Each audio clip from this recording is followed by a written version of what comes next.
Good morning. This week's devotion is What Has Happened to Wisdom?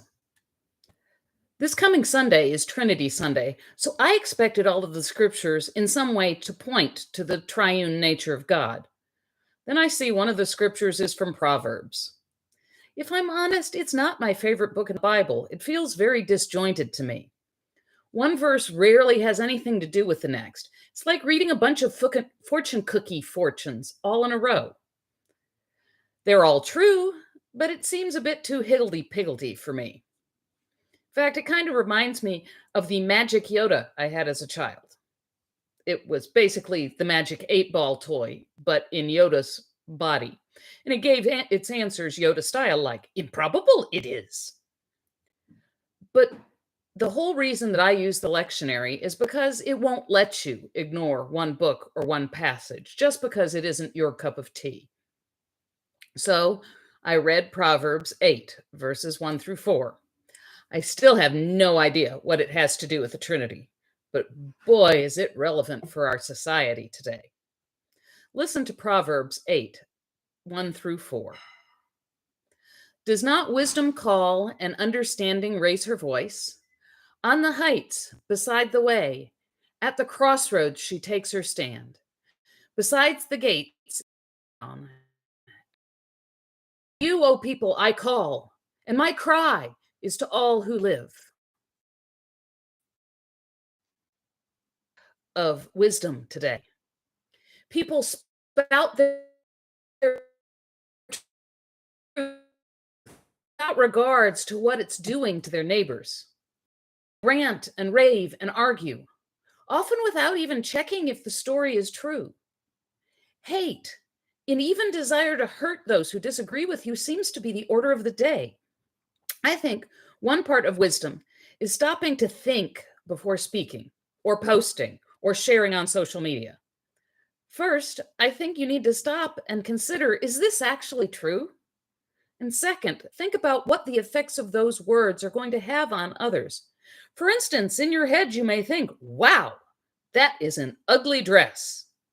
And it may even be true. But should you really be telling the person who's wearing it?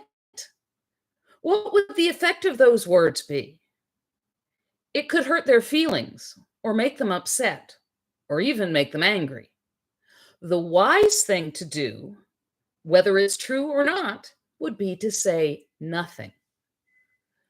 Politics today make it even worse. Both sides are calling each other stupid or corrupt or even evil. But to make things work, you need to be able to compromise and work together. And that's hard to do when they've called you names and slandered you to every reporter and every news camera. Wisdom would tell you that to work together, you need to at least be civil to one another, if not kind. Again, wisdom would have you stop and think before you open your mouth. Consider the effects that those words will have. So I like the image from this passage from Proverbs of wisdom standing on the corner and shouting, because I have felt like I stood at the crossroads or at the city gate crying out, we can't keep going on like this. We are called to love our neighbors and even love our enemies. Why isn't anyone listening? Why doesn't anyone hear?